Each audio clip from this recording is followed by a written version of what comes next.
You know, whatever Shannon says. She's a boss. She's a bossy one, that Shannon. Boy, do I wish that were true coming from you there, Trish. Because I'm written your online presentation. We're already having more I discussion. suppose I could go over where Shannon, I messed it by Corey. How about if I do that? Are you going back over by Corey? Oh, Shannon's there. I could. Or I could sit by you. You're really thinking about this. I am. Where should I Did you receive a sit? ding showing that they got this? What was that? Did we receive a ding showing that this is live? Show's live. Okay. Fantastic. Then Lacey, I would say whenever you're ready. Okay. It is 6 o'clock, so I will call this meeting to order. We'll begin the meeting with the oath of our new school board member, Corey Cole. So Ian and Corey, do you want to stand in the center? That'd be great. Then we can make sure we get you on camera.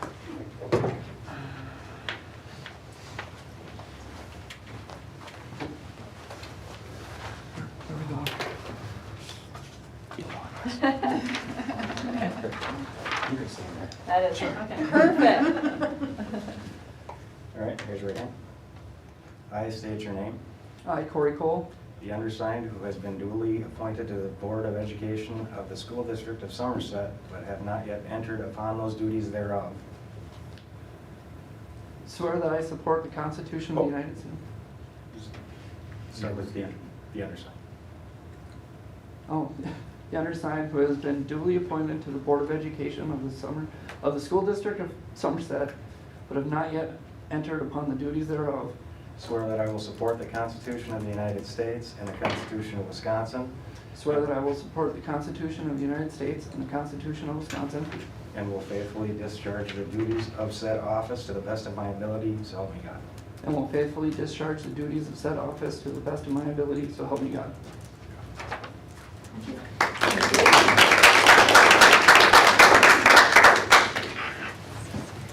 Okay, with that, I will do roll call. Lori Belargin. Here. Ian McDonald. Here. Matt Foucault. Here. Lacey Oster, myself, here.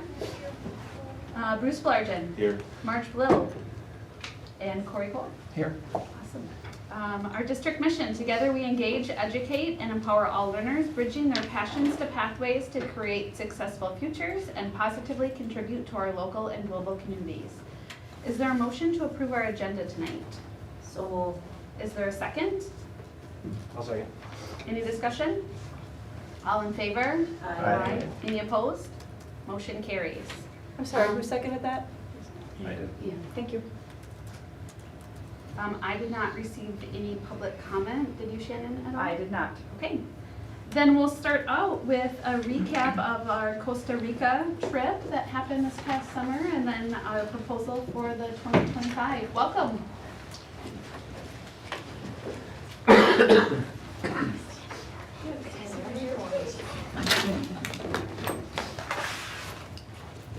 Thank you for allowing us to come talk today.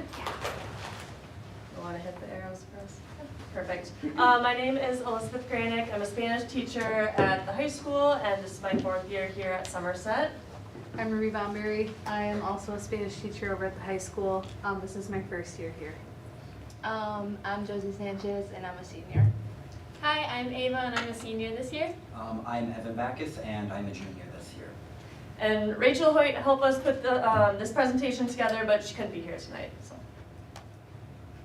On the first day after a very long trip, we finally landed in Costa Rica. We went to our first hotel, which was called Holiday Inn.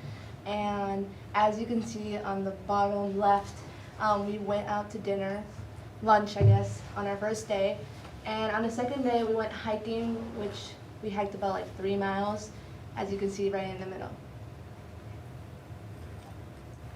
On day three, we traveled to La Fortuna, and we went across some hanging bridges. We did some kayaking, and we went to the hot springs, which were a lot of fun.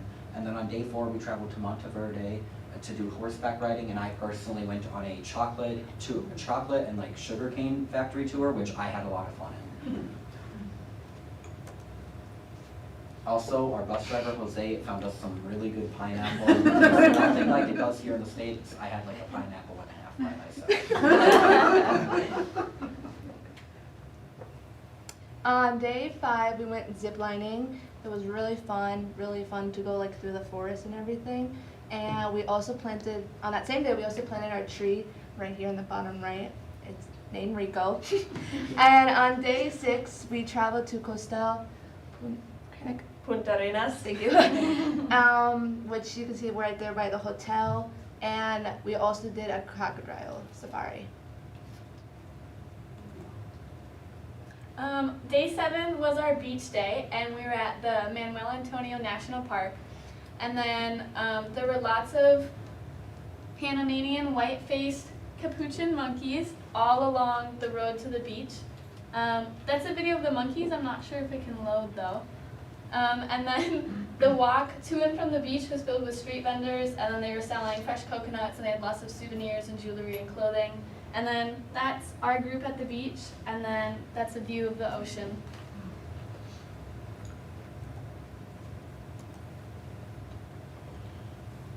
Day 8 and 9 were our last days.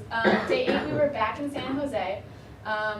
We went to the restaurant Ram Luna, and it was a folklore night. And then the picture right there is the view from the restaurant. That's San Jose. And then we could also see San Jose in the restaurant. At the restaurant, they did a performance of the traditional dances, and then it was a buffet. And then the next day we had our flights back home. One of my favorite parts was like interacting with other schools that also went. For us, we made friends with 3 other people from Iowa. One of the takeaways away is the different cultures they have back there. My favorite parts was probably like just how different it was compared to the States in terms of the geography and the food. It's nothing like it is here in the States. It's kind of a surreal experience getting to experience it for the first time. My favorite part was that the day we were supposed to go to the hot springs, it was lightning, so we couldn't go in, but all of the schools were there, and we were just in a big group for the night, and we just got to talk to each other and get to know everyone. It was right at the beginning of the trip, so it was really nice. And then one of my favorite takeaways is that the Spanish is different from like other Spanishes, and it's just cool to see like how it's all one language, but it's different at the same time. Do any of you have any questions for our students or for us about our trip before we move on to proposing our next trip? It's amazing. Josie, you were like the good selfie person. Thank you. Thank you. That was like almost all the time. I was just taking pictures of everyone like that. Okay. You guys can stay or go. It's up to you. Thank you. Thank you. Thank you.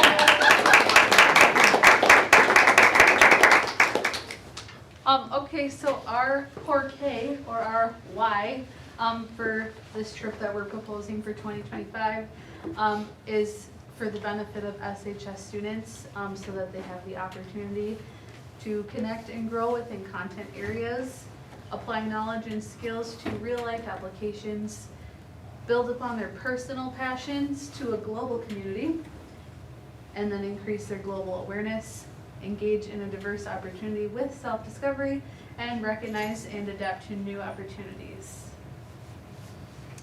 Why we're choosing to go with Explorica. So they were founded in 2000, so they have over 20 years of experience in traveling with students. They have 45 offices around the world and are part of the World Strides organization. And that organization helps over 400,000 students travel in over 100 countries. We have been in contact with our personal consultant person named James for the past year. So he helped us with our previous trip and has helped us so far with our trip that we're proposing tonight. We also had a great experience with Explorica on our previous trip. They picked us up from the airport right away, so they were there ready to go. We had options for food every day. They gave us 2 or 3 options, so you could choose a more authentic food if you're a little bit more adventurous, or students had options more like pizza and burgers, you know, they had options for what they were able to eat. We also had a student who got sick one day on the trip, and our tour guide was really great.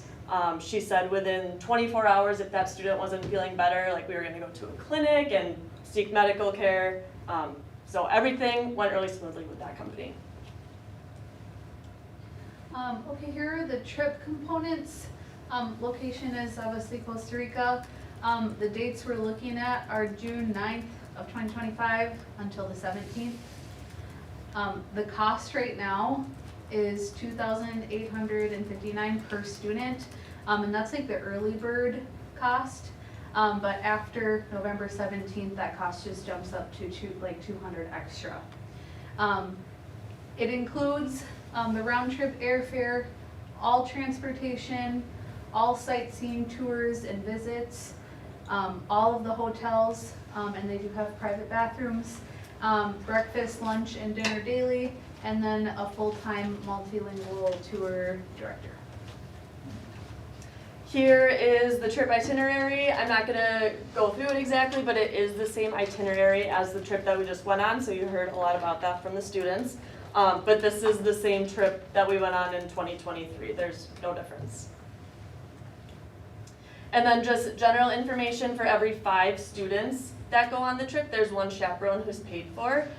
Depending on the interest for this trip, we're thinking maybe a group of 20 to 25. We had 13 students go on our last trip, so we're just gonna kind of see what the interest is.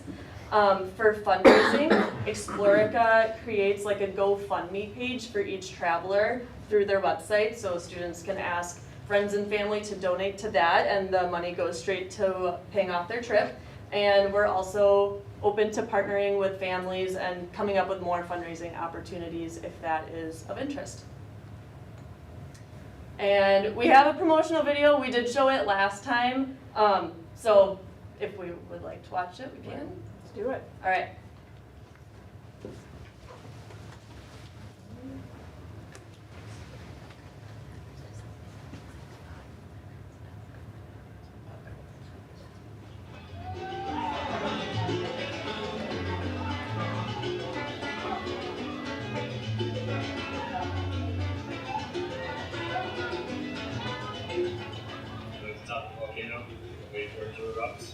It's really green here. Would never think I would see something like this. Nothing like this? Daniela is awesome. She's our tour guide. She's really cool. She knows a lot of information. Nature is amazing. Try to listen and try to enjoy this forest because it's a cloud forest and it's not a common forest. I learned a lot from Daniela. She knew a lot of different plant species and animal species and what they did. It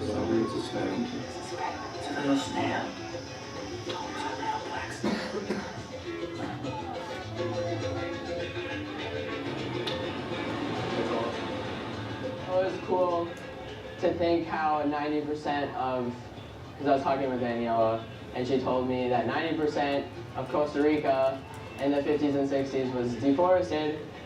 And it was kind of cool to see, like, well, this is how they are trying to help. First, welcome to the program of reforestation that we have. I work for Santa Elena Reserve. Just 30 years ago, the whole property around here was a dairy farm. And then the idea right now is to make another biological corridor. Woo! Helping the environment. Yeah. My favorite part was definitely going to the school and seeing what their life was like and getting to like talk to them and saw a whole bunch of kids there and played with them and I bought them gifts.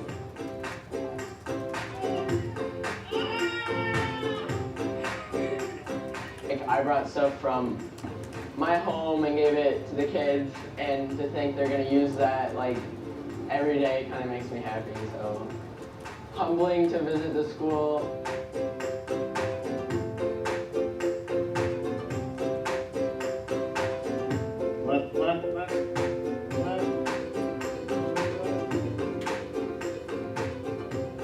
By far, love the hot springs. That's the best part. Super fun. That is the craziest flag ever. Yeah.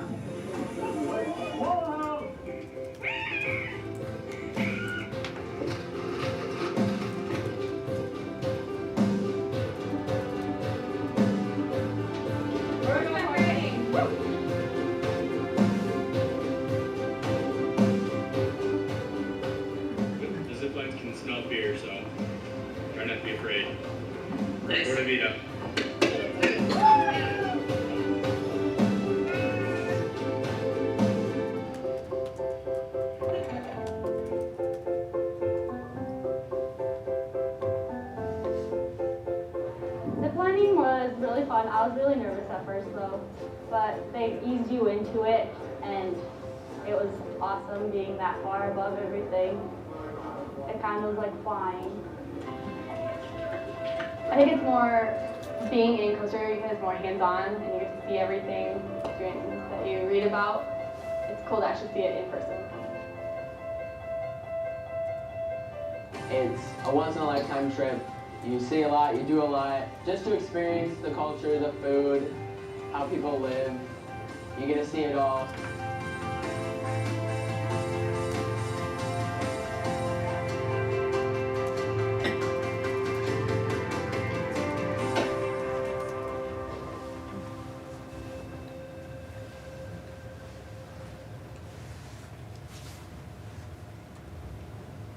What questions do you have for us? How much interest do you have right now? We have had a lot of students asking. We obviously have held off like having a parent meeting until we get approval, but we have had a lot of students asking about it and seeming very excited. And they specifically want to go to Costa Rica, they've been telling us, so. Was the price comparable with the last time? I look and like, if you have a lot of interest in the cost of it, was pretty like high I as far as more believe the it's a fundraising couple fees? $100 more than it was last time, but it's similar. Did you find through the GoFundMe and some other fundraising that was able to help with students being able to? make it Yeah, more so affordable? the best fundraising that one of our students did was she sent letters to friends and family asking for donations, and she raised almost $1,000 just by reaching out to lots of people. So I think that was just a great thing for her to do, and I would encourage our students that want to go on the next trip to do that, because that was the most successful way to fundraise, it seemed. So you had mentioned that the price will increase after November 17th. Is that Yeah. a large increase that goes? Do you need to have It's a number by that $200. time? It goes up $200. Okay, so do people have to commit in that short of time to save that $200? Yeah, they would have to be like signed up. So I don't think that it would be possible for us to have students signed up by that Right. point. But based on your approval in the coming weeks, we would hope to have a parent meeting in December to get the ball rolling. So. Well, because I'm just looking, so our next meeting is November 20th, so to put that on the next special, at the next regular session would be after that. Right. That point. Mhm. And we kind of knew that Okay. going into it, but we wanted to let you know this is the price right now, but we do know that it will be increasing. Okay. So.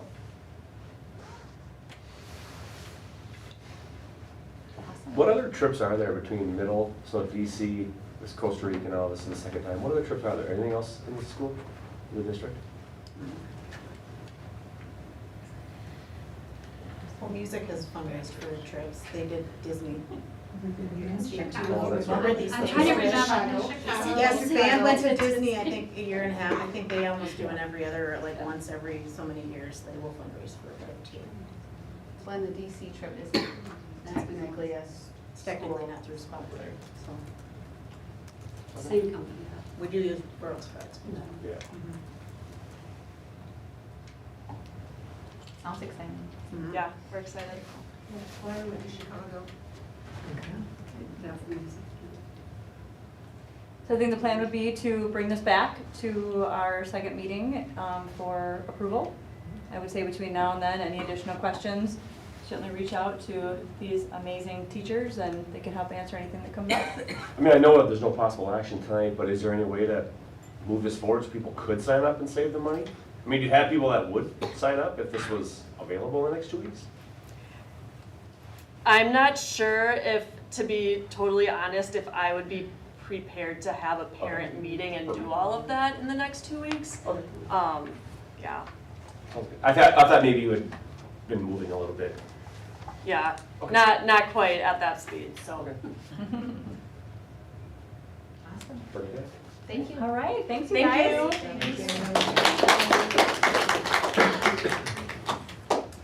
Okay, Sarah.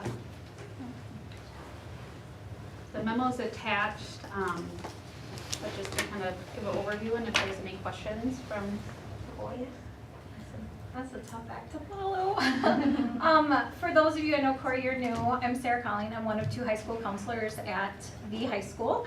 Every semester, we come to the school board to request the approval of college level courses that our students would like to take at either Northwood Technical College or University of Wisconsin River Falls.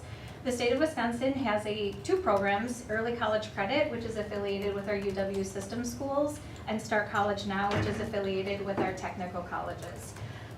Every semester, students are given about a month to work with myself and our other counselor to look at classes, review courses, and help choose classes that will help them in their post-high school college planning, mapping and progress and things of that nature.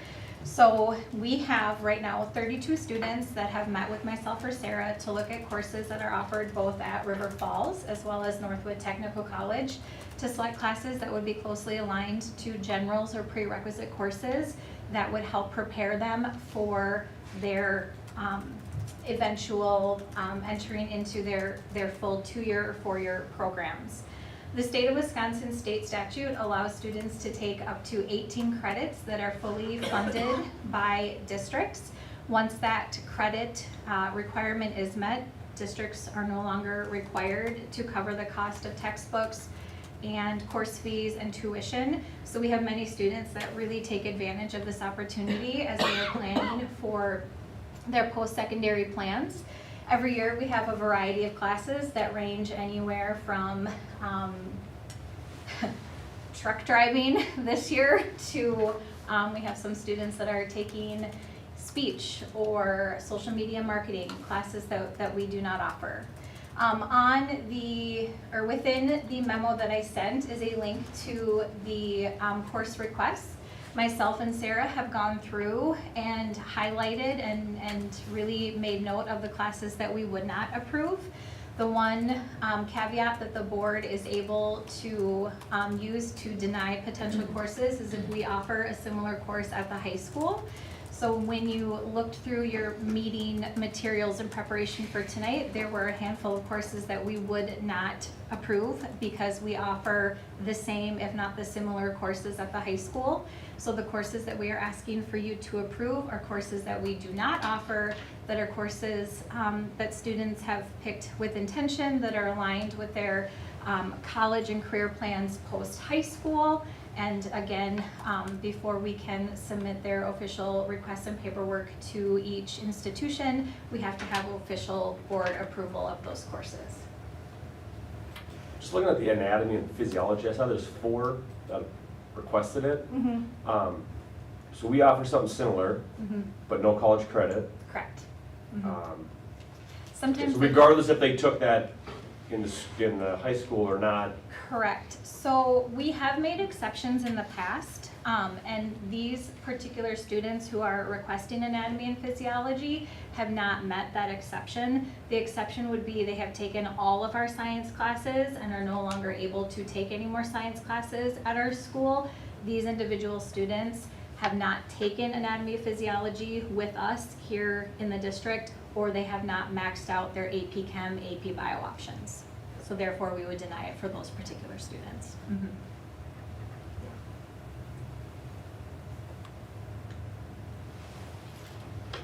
I should note that while we had 32 students who submitted paperwork with an interest, not all 32 students will take these courses. If you look at the list, there are, I have a copy of it here. Well, it doesn't have numbers, but there is a long 2-page, a long spreadsheet document with all those courses. We intentionally tell students on their applications to choose 2, 3, 4 classes. Many of them will take 1 or 2. The way that these programs work is Northwood Technical College and University of Wisconsin River Falls, they enroll all of their current students first, and then whatever is left over is opened up to not only Somerset students, but all students in this area. So it's really based on what is available for students to participate in. So even though the list is super long, we will not be paying tuition for that many students. Right now we have students that are taking 2. We have a couple that are essentially taking one class with us at the high school and then taking 3 classes off campus, but that's very rare. So the list is long, but the classes that students actually end up being able to enroll in or, you know, decide to take, they, that is narrowed down significantly. So I believe last semester we had 29 students and we currently only have 12 students participating. So it seems like a long list, but it doesn't, it certainly doesn't stay at 32 students. Any other questions? I appreciate your explanation. Yeah, anytime. And if you guys have more questions, please email myself or Sarah Stobig or give us a call. We are happy to explain further. I know it's kind of complicated. There's lots of kind of ins and outs with both of these programs, but we are happy to share and answer any questions that you may have. Awesome. I will be back in the spring. Thank you. Thanks, Sarah. Can I give this to you, Shannon? Yeah. Okay, great, thanks. Have a good night, you guys. Thank you. Okay, and we will move on for our 2023 state assessment report out.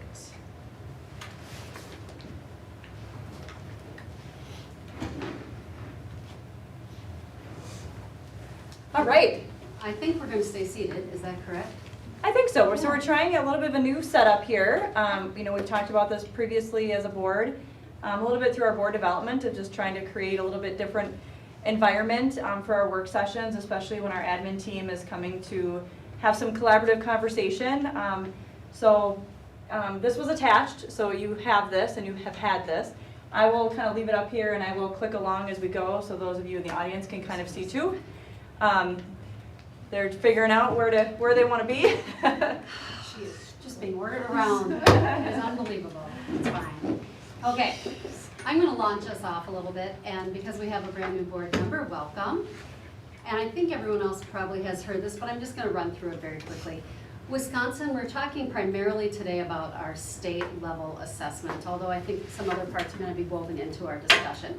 But at the state level, this spring, you're going to see a flurry of action as we are all doing all sorts of state assessments, beginning at grade 3 primarily. So the Ford exam is our grade 3 through 8 and grade 10 state assessment. And we test our poor little grade 4th, grade 8, and grade 10th graders get the majority of our testing. So grades 3 through 8 get English language arts, math, testing, and they are multiple parts, multiple days. And then 4th and 8th graders also get tested in science. 10th grade also gets tested in social studies, and that is the Ford exam. Pre-ACT Secure, first time ever this last year that it came aboard our suite. We used to give Aspire, if you remember that assessment. And that's one thing I want to note about the Wisconsin state assessments is they change. So we'll talk a little bit about that.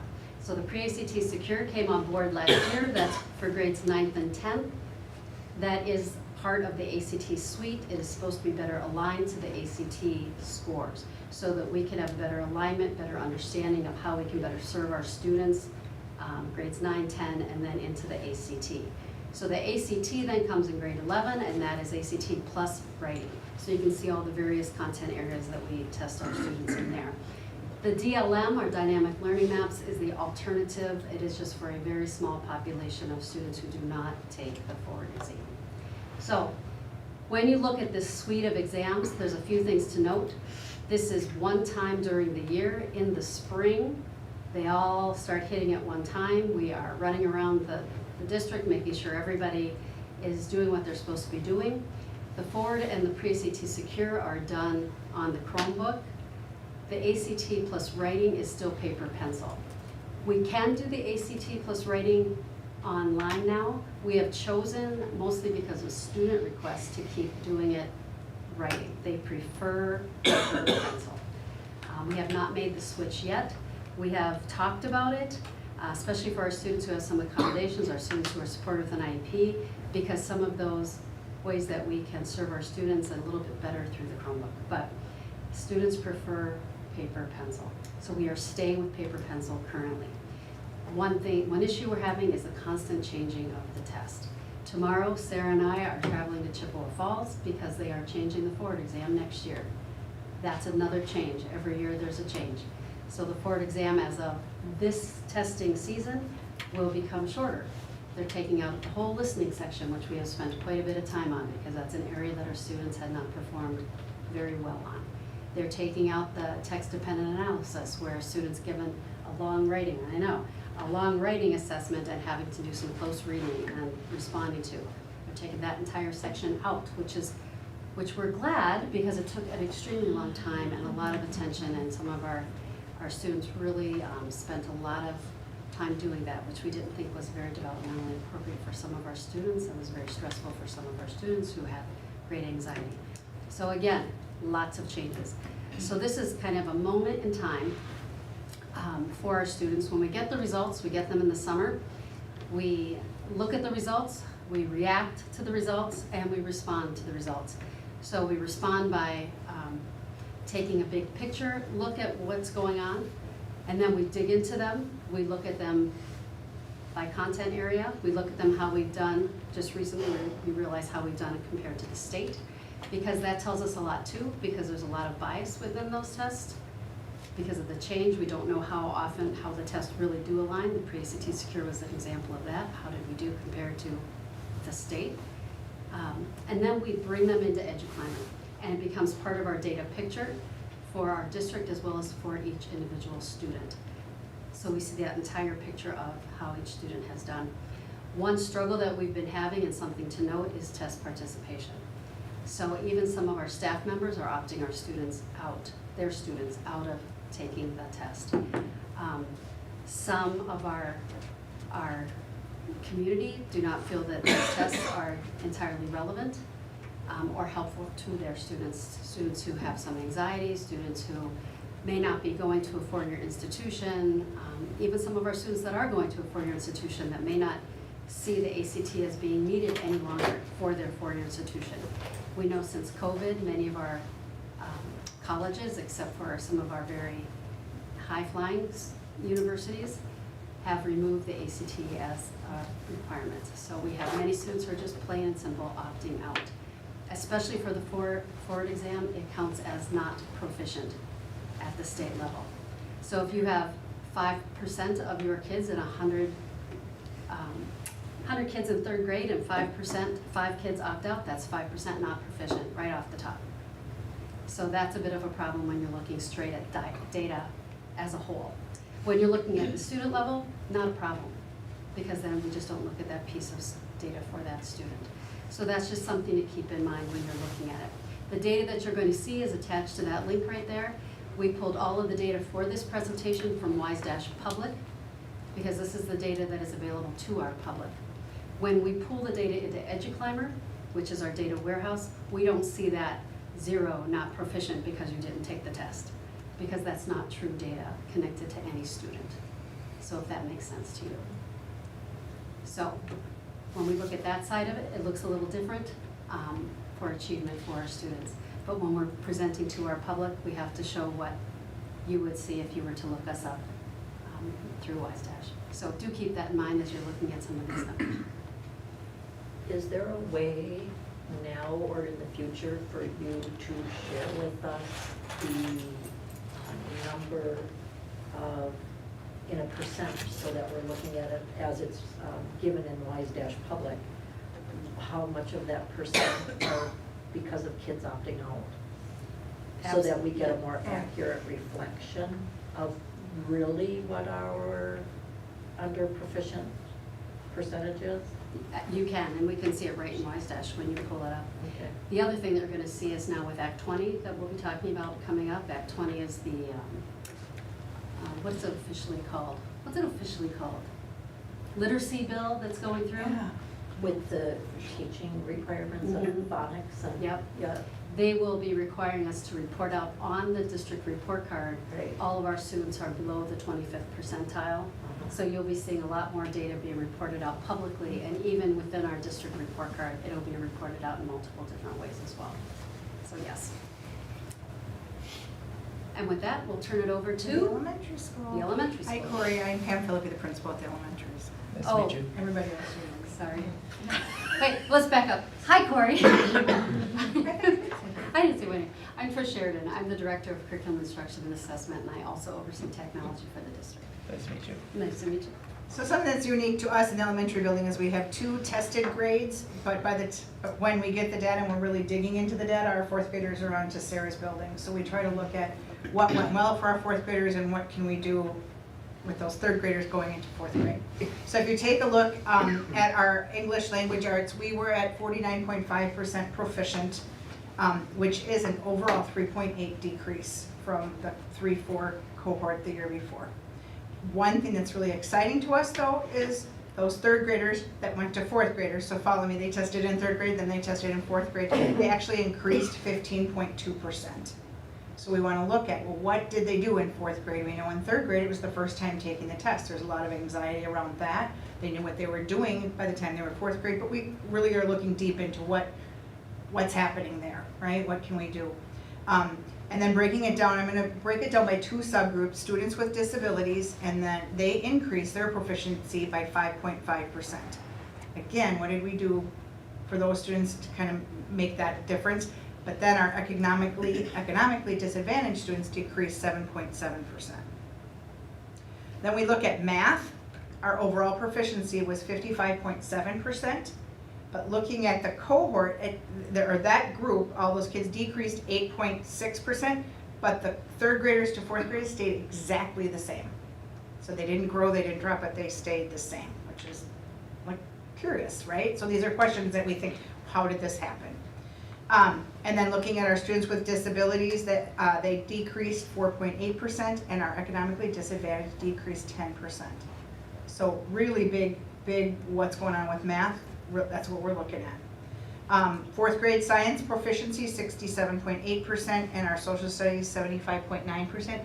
All of our tested areas we are above the state average. So everything we tested at the elementary we scored higher than the state average.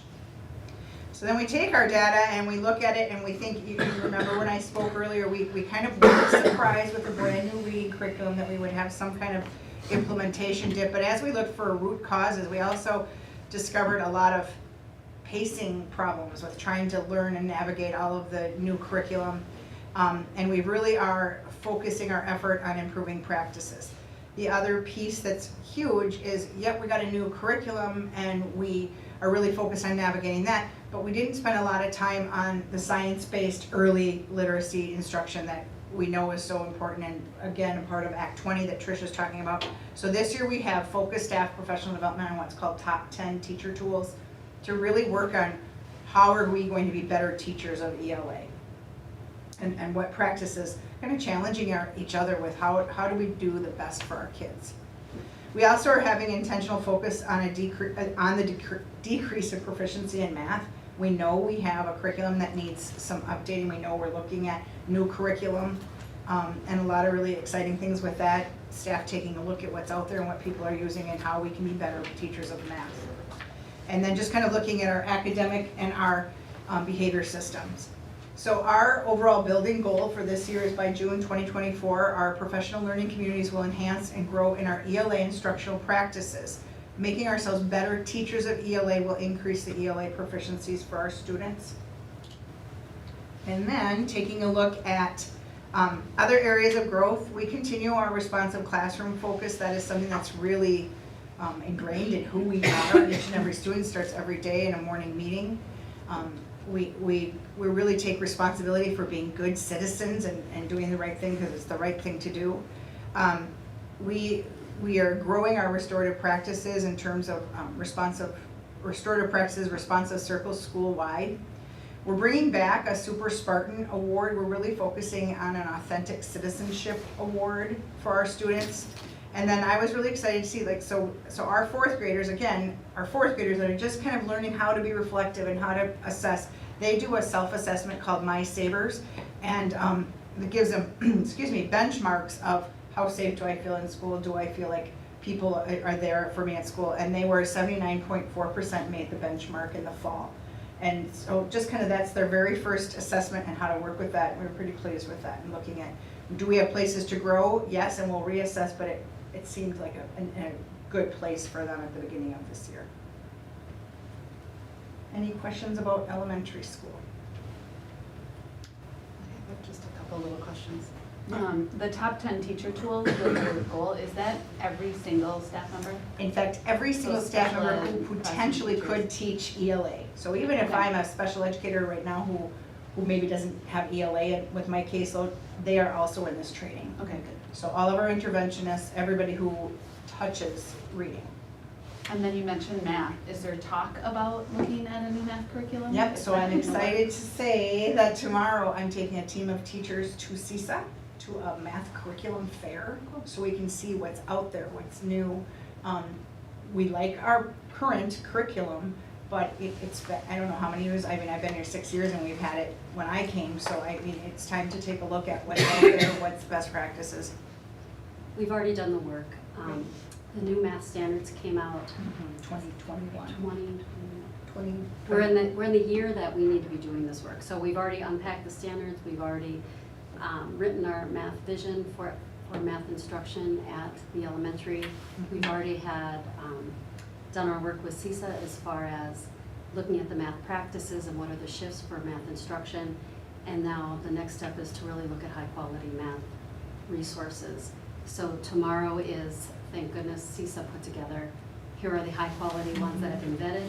And then we're also the next day, so Wednesday after school, having our current, which is Eureka, Great Minds Eureka, which is already green. It's already green, it's already vetted, high quality, but they've been updated. So they're gonna come and present Wednesday after school. So we'll have a tight timeline of seeing all the green vetted resources that are aligned to our vision as well as the standards and the practices. So, yes. So would that be potentially something for next school year? Yeah. Or, As long And as we staff's have. really excited, like, my teacher leaders are really excited about being better and looking at what they can do and what's out there. Because just looking at, some of that talk with, okay, the new literacy curriculum, but then really the math numbers are what. Right. And there wasn't a new math curriculum. We have to give a little breath between the two Yes. adoptions, Oh, as yeah. you know. A little breath. One other quick question. You mentioned the SABRs. Is that just fourth grade or is that ever done with the teacher's self-evaluation? So the for teachers K through evaluate the 3? students. They do that for K through Yep. 3? Okay. And then fourth grade does their own self-reflection evaluation. Any other questions for Ken? So Pam, just to clarify that cohort growth that you were talking about. Yep. That means that 15.2% more kids were proficient Right. or above in ELA in that And that was that group. same group of kids in third grade, that when they took the ELA assessment in fourth grade, yeah. Right. So that's really good growth. Yeah, absolutely. I am curious, how are you going to measure your goal? Well, we're hoping for the impact on being, growing in our knowledge of teaching that will positively impact our final ELA growth. We're also looking at FastBridge. So we're looking at, are our kids meeting their benchmarks and their targets? But looking at this, we're really looking at, we need to get better, a higher proficiency rate in ELA and math, but we need to grow. We had been going up each year, about 2-3% each year. So this dip, the 3.8, we want to get back on track, right? So you'll be measuring the growth in instructional practices through the scores of the kids. Thank you. I'm also excited to hear that writing is coming up. Yeah. So, as a parent of a fourth grader last year, it caused a lot of extreme Stress. anxiety, and I remember even just seeing some of that instruction prior and how that was pretty kind of not, that relevant, so that makes me happy. Well, because it's not timed.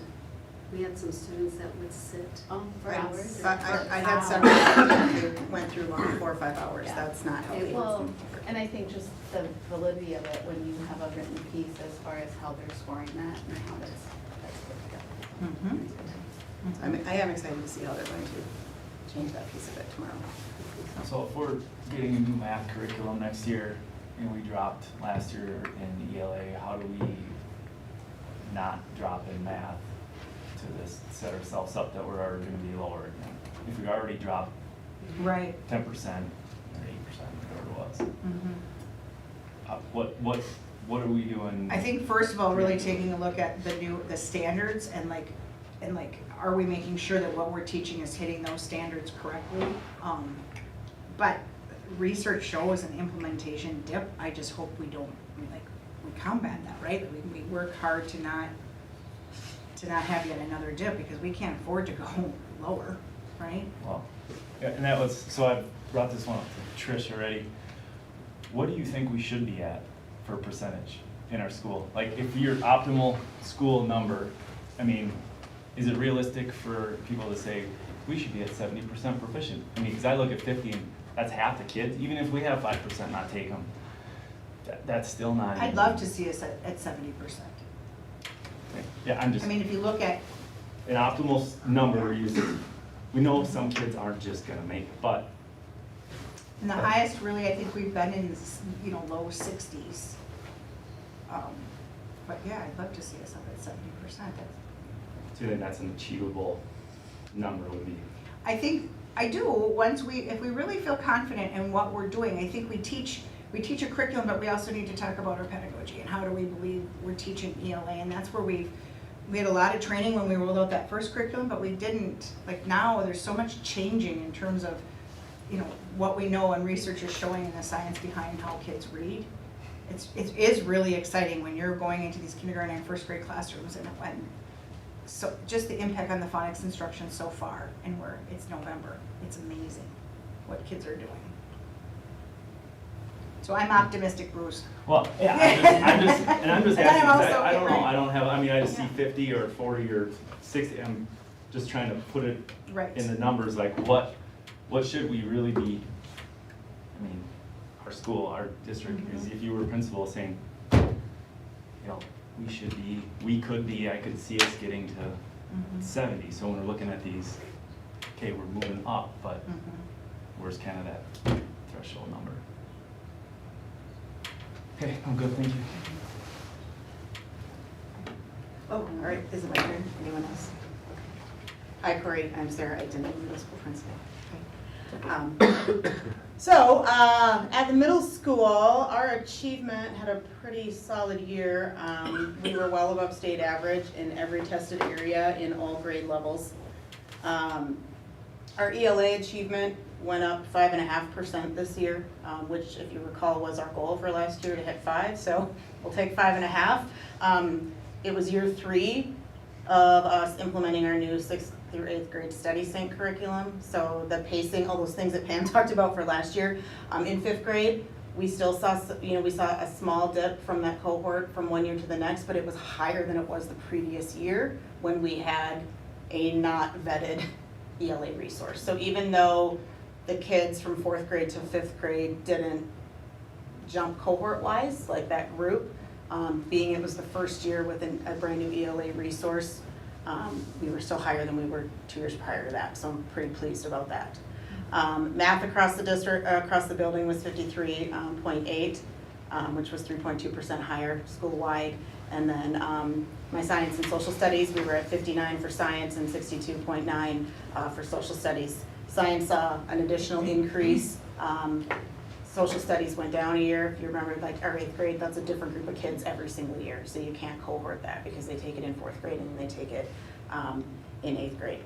But it is something for us to look at. If I look at my disaggregated groups, our ELA students with disabilities who are supported by an IEP, their proficiency increased by 1.4%, which is fantastic because that's not usually, usually a lot of students who are supported by an IEP are in there for a reading disability, oftentimes, and so we're getting them to grow. Our economically disadvantaged decreased slightly by 3.6. 2 years ago, we had an 8.5%, so we came back a little bit, still not as low as we were 2 years ago. And then in math, we saw a decline similar to what Pam saw.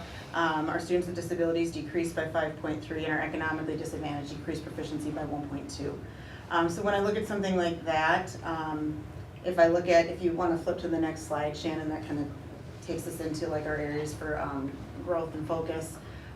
One of the biggest pieces that when we looked at our data this summer as a leadership team, we have to continue that collaborative work in order to achieve those goals, and that comes on our teacher practice. So one of the things that we looked at is we were looking at which specific strands of ELA, which specific strands or grade levels for math, where do we need to see some change? It really came out in, we need to look at what our teachers are doing, what the kids are showing us, and what do we need to change based on those results. So because our gains did dip in our disaggregated groups, that can't be fixed just through intervention, right? So we have to look at what are we doing at tier 1 for all kids, because I don't have a list of students who are identified as economically disadvantaged. None of my teachers do. That's nothing we have, we're not privy to that. So we need to make sure that what we're doing for all kids is going to be good for students who have IEPs, students who are economically disadvantaged, students who are English language learners, whatever that might be. So that's really when we sat down as a leadership team this summer, that's really what we talked about. What do we need to do for all kids? So our building goal for this year has all to do with common formative assessment and the instruction after that piece. So ours, by June of 2024, our professional learning community at the middle school is going to develop and utilize common formative assessments to adjust instruction and improve student learning. And I also know, Lori, there's not a number attached to that. We were really trying to set our goal this year on what can the adults control. We can control what our kids are showing us. We can control how we change our instruction based on those results. I'd love to hit 70. I don't know that that's a realistic thing for us. If I get into mid-60s on a couple, that's pretty exciting. But we really looked at, yes, we can tie a number to this. Do we want to see our achievement go up across the middle school? Yes. Do I want to see my students growing at a rate that's faster than predicted? Absolutely. We can control the kinds of instruction that we're doing at tier 1. So we set our goal with intention about the adult practices this year in order to impact kids. So that was set with some intent. Yes, we will still look at the forward exam. Yes, we'll look at FastBridge. So we have our fall screener. We'll take our mid-year A reading and A math in January, and then we'll take it again in May after they've been burned out from the forward exam. But we take it anyway, it's all right. Just to see that growth over the course of the year, and we will set our, we'll set our benchmarks from that. But as far as what our building-wide focus was, we really wanted to put it on what can we as adults control, and that's how we work with kids and try different things with them. So that was how we landed on ours. If you go to the next slide, we also give the My Savers at the middle school. It's a social behavior, academic behavior, and emotional behavior. And our students rate themselves because most of my teachers have somewhere between 50 and 100 students. To do an individual rating on each one is not a great use of their time. So we have our students are really good. Like Pam said, the fourth graders reflect. This fall, we were at 86% across the middle school that were at benchmark. So I'm pretty happy about that piece for right now. There are still some pieces that we're going to continue to work on. We're continuing to focus on our restorative practices. The number of classes that I see, core classes that I see starting in a circle each day is pretty fantastic. So it's just like a grounding point. We do circles every week on Thursdays in advisory. But staff is getting a lot more comfortable with utilizing those to not just check in with kids, but to also do some academics in that circle format to increase participation because everybody has a voice in the circle. We're continuing our work with our top 20 principals through weekly advisory lessons. My school counselors are working really hard on building our students' mental habits. Kate Rohrbeck's doing and as part of a group that she applied to be a part of and is learning all about executive functioning interventions. So getting kids to think about their thinking. And it's very targeted for some of our students who might struggle with that. And then we're going to continue to build that sense of belonging. That's a part of our strategic plan. Both my school counselors will be working through that piece this year through mindfulness groups, different teen talk groups. They're really trying to open it up to meet the kids' needs of where they're at. And so they're going to do a fall and then a spring check-in as far as where our sense of belonging is at. So that's what I have for you this evening. What questions do you have for me? I got a question, and it kind of goes for everybody actually. So the students with disabilities and economically disadvantaged. So you said you don't have access to that data. How is that? Who does have that data, and how is that compiled? So Do you know? so if they apply to be on free or reduced, they qualify then as an economically disadvantaged student. So that's kept here in the district office. So eventually, once tests are done, that gets compared? It becomes a cell if you have a, so like data will come through. It gets applied to the test result? Okay. And then do you know, is there any data on how the population of economically disadvantaged or students with disabilities gone up or down compared to these numbers? As far as, so we get a yearly one, so next month when we come and share a report card, it's disaggregated on there. Oh, For you, okay. for you guys will be able to see that once those are not embargoed anymore. But yes, we can look to see, you know, like, I think last year, like I think I had 14% of students with disabilities, and I think this year I have like 15.2 or something, so it went up by 1%. But, so that's when we find out, you know, where we're at as far as that, and that'll show next month. Yeah, so I guess I'm just trying to understand, so if our population increased and the test scores decreased, that potentially could make sense, right? That's how the match would be? It could. And they don't and when you look at, when they're disaggregating this out, if we don't have 20 kids in a cell size, like, so if we don't have 20 students with IEPs, or we don't have 20 students who are economically disadvantaged, they would not appear in there, because then they could become identifiable. Thank you. You're welcome. With the Sabres that goes out to parents ahead of time, do you have a lot of people opting out of that? Less than 5, Okay. I think, yeah. 5% or 5. 5 people? No, like 5 families. Okay. I know. And if they opt out like 1 year, we automatically opt them out the Okay, next. that's So if they enough, don't yeah. remember, like, we don't, yeah. So I maybe get 1 or 2 new requests each year, so. All right. Thank you. I like your goal, I guess new staff, and they'll have feedback on it, I'm sure they maybe help. We're working with it, yeah. Yep. I think it's good. Thanks. Thanks. Hey Corey, Andrew Newman, high school principal. Nice to meet you. I graduated with Corey. We wrestled and ran track together, so nice to see you here. So at the high school, we'll be looking at 3 data points that are for us. So the first one being the Wisconsin Forward for our 10th graders. And so again, I appreciate kind of what Trish said, looking at this through the lens of cohorts and looking at the lens of like what do these numbers mean in context too, is interesting as well. So our numbers ended at 59.6%, which is above the state average. However, if we were to look in and dive deeper, there's another slide in there that shows where this particular group started at compared to last year's group, which ended higher.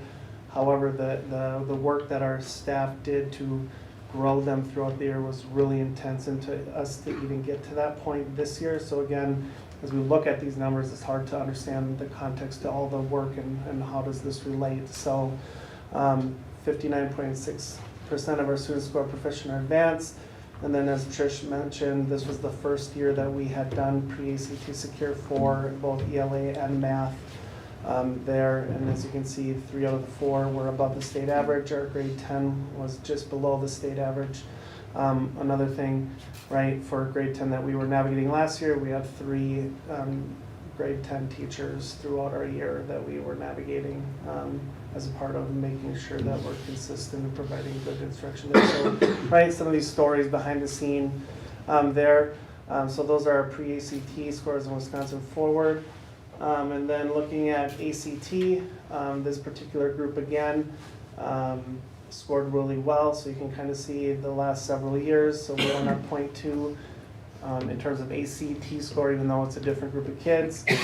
So now we continue to go up there, and we won't go into the nitty gritty of the breakdown of ACT, but you can see that in relation to similar cohorts around the area that our group of kids did really well. And so we were excited to see the growth of how this cohort performed there. But again, that we're continuing to see increases and hoping to keep that trend up, even though it is a different cohort group. So some of the growth focus areas, again, trying to dig in and understand what the new test with pre-ACT means in terms of our 9th grade ELA score that was closer to the state average, and our 10th grade that I mentioned that was below average. Really looking at our missing work and grades in terms of how we can do a better job of having our kids complete the work and see the relevancy and the timeliness of that. And then hopefully again that our grades that students are passing, but then that also is another data point as we look at all these snapshots in time, and then explicitly equipping our students with the skills and dispositions that they need for success. And so again, areas to celebrate, the ACT group collectively performed really well across the board, which was exciting to see. And again, only being here just over a year, really excited about our staff ideas, collaboration, and willingness to try and do things to be better for each other and for our kids that I've really appreciated. And I'm sure some of us are sicker of it, but I say the smartest person in the room is the room. And oftentimes our room is pretty full of people that are putting their heads together to figure out, and I'm really proud so far of what we've been able to do. So kind of moving forward, our goal is that using assessments to inform our instruction and intervention around essential standards. So we have a chunk of time during our day that we are working overtime on in terms of if kids don't have an essential standard mastered, a DF, or missing work, where we're trying to respond within 24 hours. And it's been a lot of work for our staff, and I really appreciate the efforts that they're putting into it. It is tiring. We're talking about how do we keep this going, because it's been a lot of work, but we're seeing, we're just wrapping up midterms today. I know one teacher's qualitative look is they had 2 to 4 students with a D or F right now.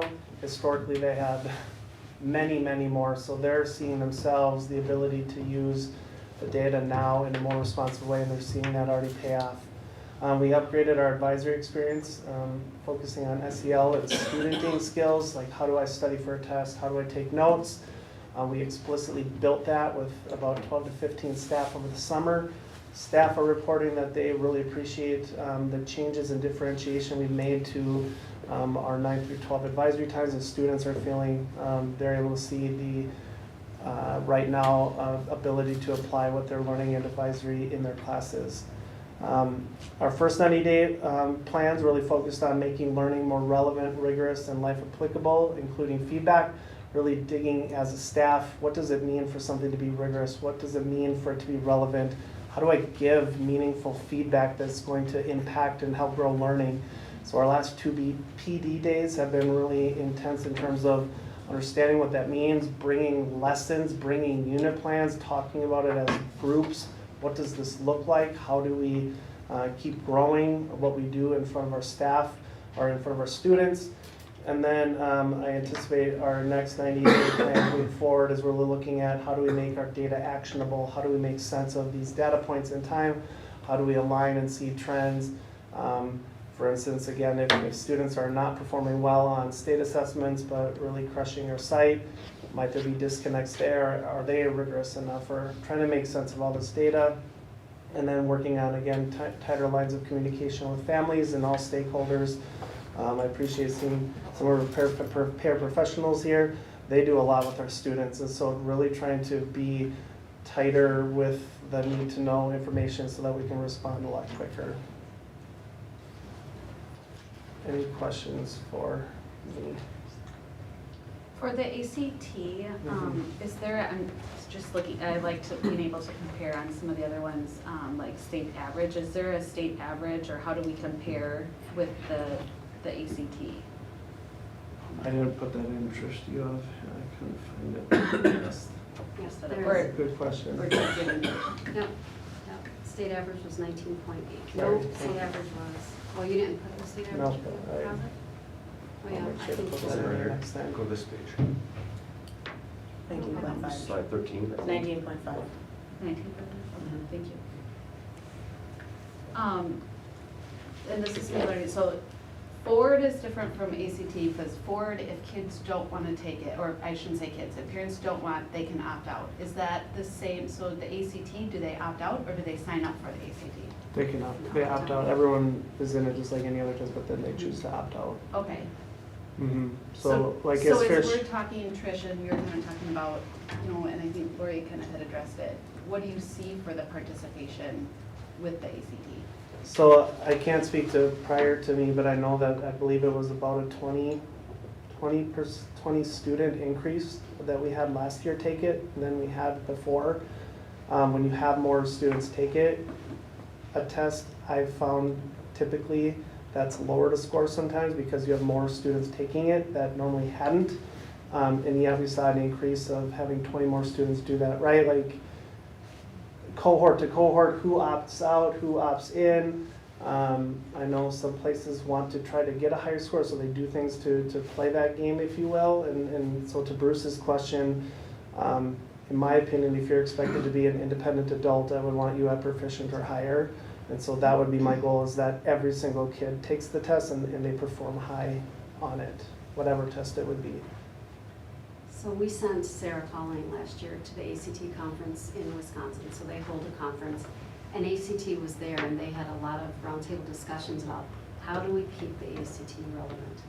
Because we're seeing across the state, the ACT is becoming less and less relevant as a state assessment, and yet it is our state accountability measure.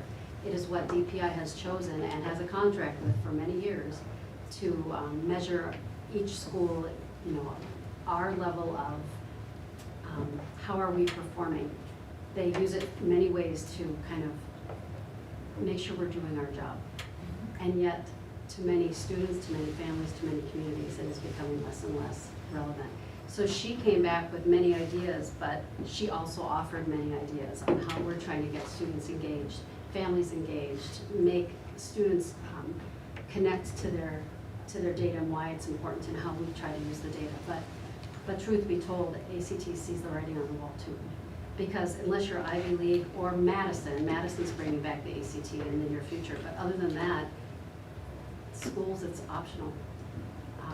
Unless, you know, there are still some scholarships tied to ACT scores, but other than that, it's your portfolio of evidence at a four-year school. The ACT is not used, but it is used for accountability for our exams. So all Wisconsin graduates are supposed to graduate with an ACT score. So does that count negatively, like the forward exam? If someone opts not to take the ACT, is it the same way that the forward exam? If a parent opts out, is it? So you mean like showing proficiency levels? Correct.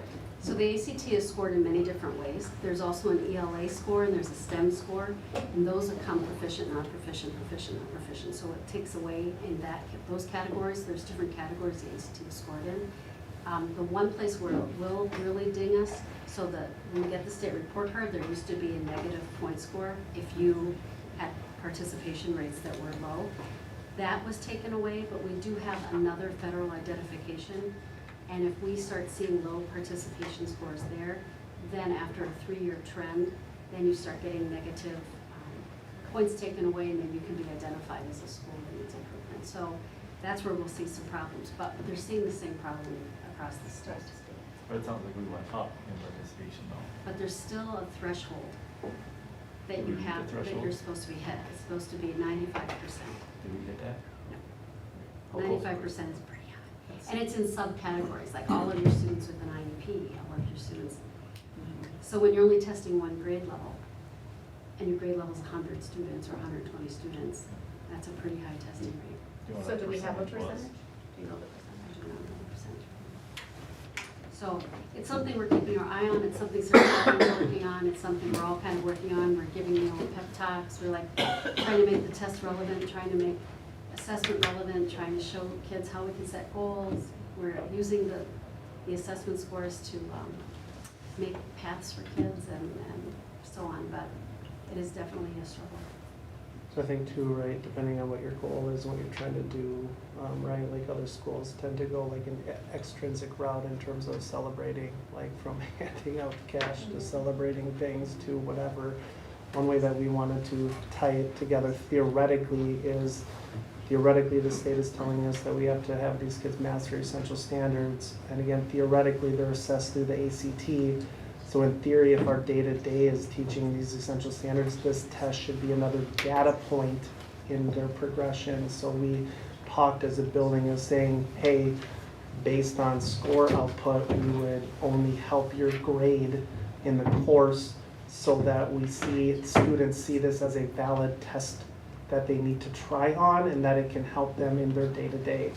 And I believe we saw way more investment in our students when they saw it linked up as not just this isolated test that I have to take, that, hey, this could really help me in my day-to-day because this is another day-to-day data point that I can take seriously. So I'm hopeful as we do things like that, that they can feel more empowered and confident in performing well and not seeing it as a high stakes one test stop.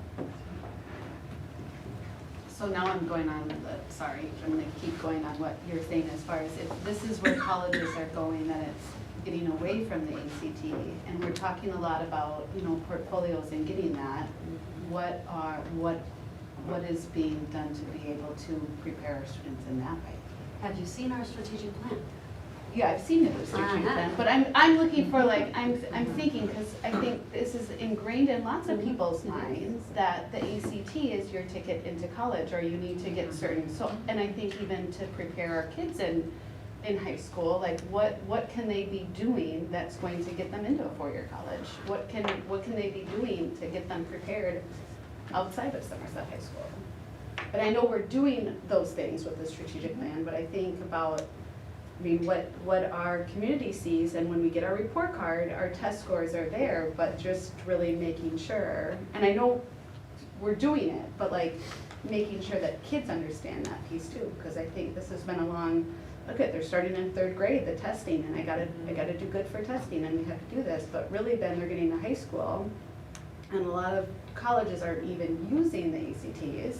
Well, they still have to have good test-taking skills. They still have to understand lots of the time-oriented assessments. They still have to have, it's a balancing act between being engaged in your learning, having, being engaged in activities, being service-oriented, creating that portfolio. You know, we've got all the pieces and all the parts, and our strategic plan is really setting us up to make sure kids see that whole big picture. It's in our strategic plan to go that route. It's one of our action steps, absolutely. And they also have, starting in the middle school, we've got ACP, which is that whole college pathway, career pathway, academic and career planning. So we've got all the pieces and parts, it's putting them all together, and we've got a whole action plan set up in our strategic plan to do that. So that all of them are still relevant. It's just that big, you know, ACT that we still, do you still remember the score that you all got that? So it's just that whole, that's not the ticket, the single golden ticket anymore.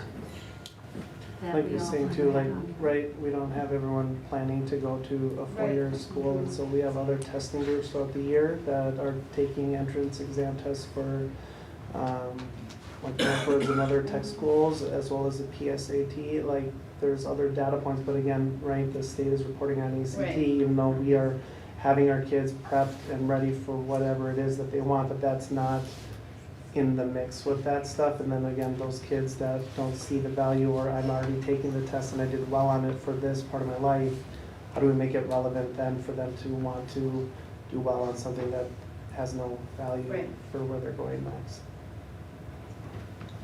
Test taking is still a valuable skill in many truck driving, we just talked about many areas.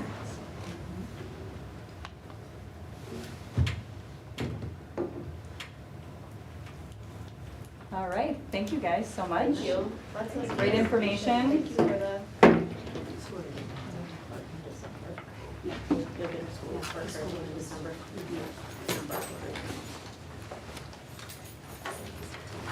Are you leaving our table already? I was gonna say. Thank you. Thank you. Okay, then on to our superintendent report. It looks like you're gonna be up first, Dave, with some information with our state budget. That's right. There was a request, I think a few meetings back, for us to take a look back at where we were, the factors that went into our budget, where the state budget ended up, how it affects us, and how it might, how you might be noticing or might be hearing of some differences between Somerset and other school districts in regard to the state budget. So we have a little handout on the screen here. I think you all have a paper copy. I have a few extras if you like.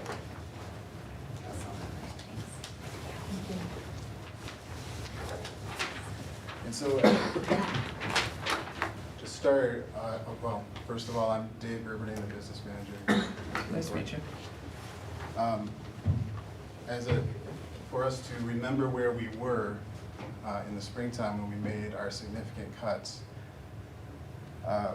we didn't have a lot of information at that time. If you recall, we had what the governor had proposed, but we were waiting to hear from the legislature on what they would end up giving us in the state budget.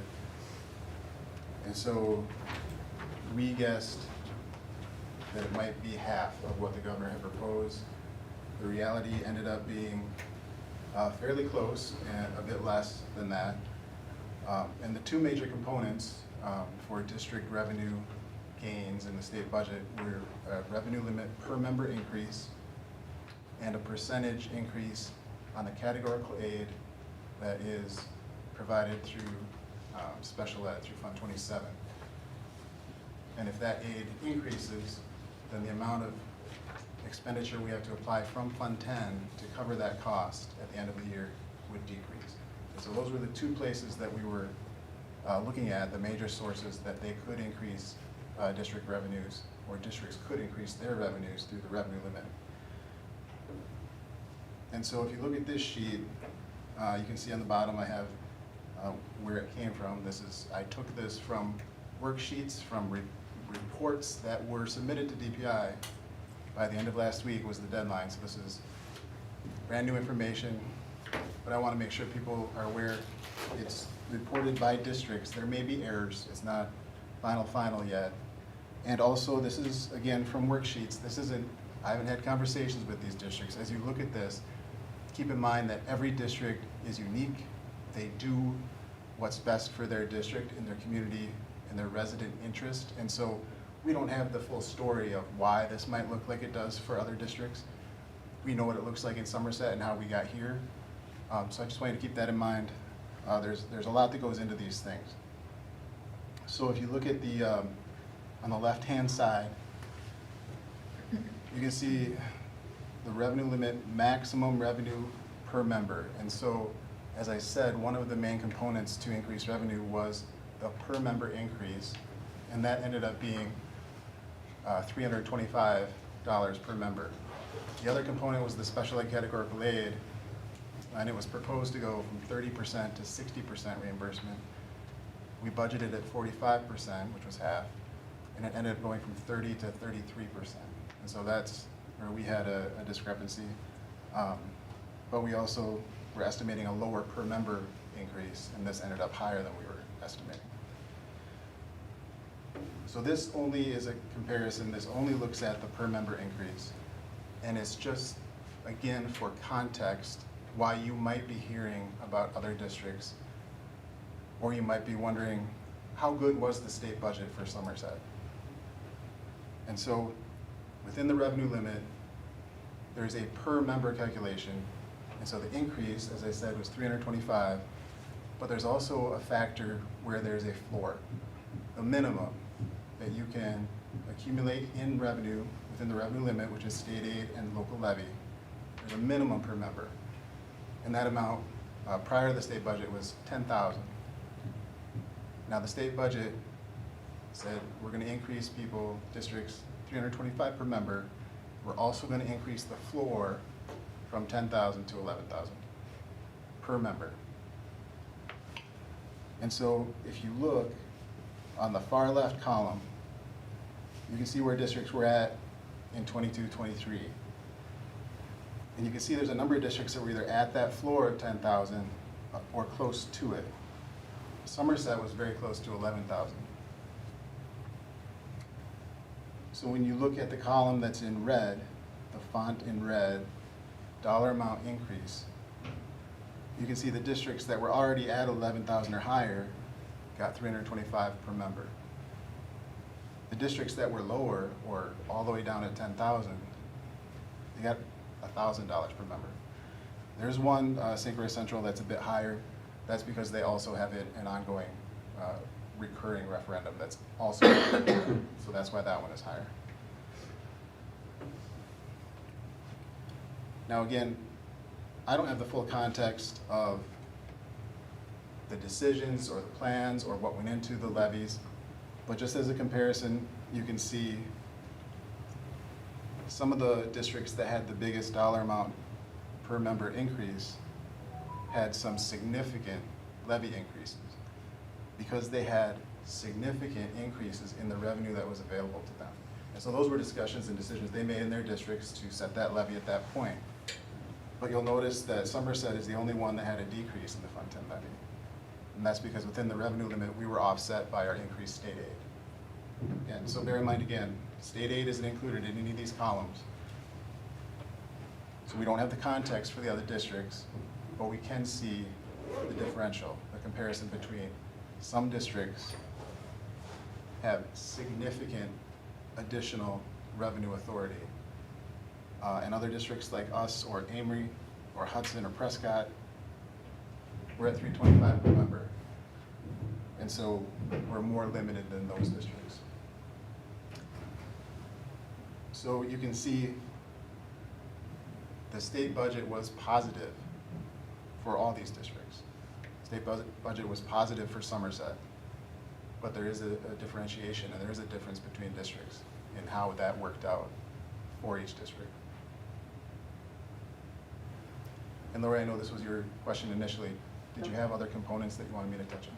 I think you mentioned briefly at the beginning something about the special education funding, and in the past, that's been a big expense to our fund and budget, I believe, because we have a much higher cost of educating our special education students than we get federal aid for and state aid for. And so we have to transfer from our Fund 10 to help to cover that cost. And wasn't that part of Governor Evers' budget, was to increase the percent of special education monies to cover that cost? But did it end up helping us? It did. It increased from 30 to 33%. And his proposal was to 60%, so to double. And we had thought it might be half of that. And that increase is unique in that that is entirely state aid. So that wouldn't impact a levy directly. Whereas, the revenue limit per member, you will have your year-over-year change in state aid, but there wasn't additional state aid applied. And so you can see the Fund 10 levies, if districts are taking advantage of their increase, that's where it hits. So yes, we had anticipated possibly that being higher. Right. And so that's another pool of revenue that goes into Fund 27 to offset the cost to run Fund 27, which is the Special Education Fund. And it's offset by federal grant money and by state aid. And the rest we make up with a transfer essentially from Fund 10, our general operating fund. So really, in effect, Fund 27 is an extension of our general operating, but it does get additional special revenues. And that, one of those revenues increased a little bit. And I think in the newspaper articles that were coming out about all of this, it sounded like it was going to be a really, I mean, when they're talking about the state overall, you think it's going to be a really big help to your district, but for our particular case. Well, so the state budget, the Fund 27 categorical aid in particular would positively impact every district. Right. Because that's outside of the revenue limit. Some districts get no state aid because they're so property wealthy per member. But that would still impact them. That would impact every district. The revenue limit increase that we saw that was higher than we anticipated, it's a positive, but with the addition of that increasing of the floor caused a greater disparity between districts. You could say, well, Somerset passed the operating referendum in 2019, And that's when we bumped up from 10,000 to 11,000. And so we maybe just did it earlier than what happened here for these other districts. But at the same time, we talked about that with the community and we got community support for that. Whereas this is, the state says you can all do that if you'd like. And you can look at it many ways. I'm not saying that's the correct way to look at it, but it has caused, at least in our region, a noticeable difference between school districts and the revenue available under the revenue limit.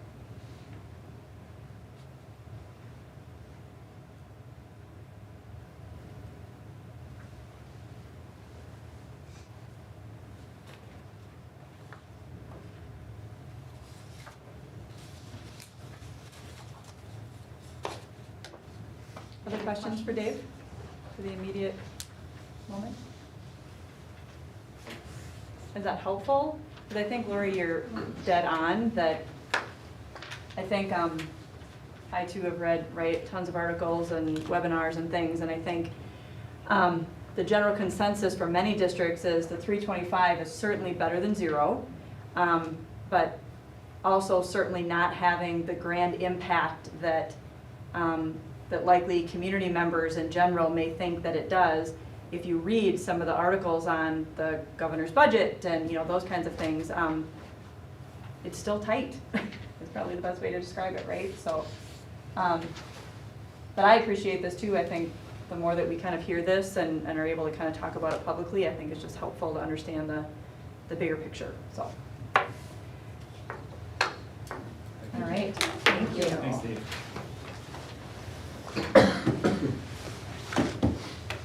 Okay, I'm gonna transition quick.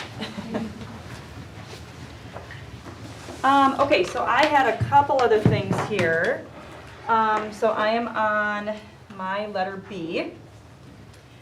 So I shared with you a memo, and within the memo, an attached document that I would like to discuss and, if possible, get some action on tonight. So in my memo, you were able to see that we had a group of staff, specifically administrators, our buildings and grounds crew, our IT folks, activities and athletics, sit together for multiple meetings and start to work through what our fee schedule looked like for renting our facilities.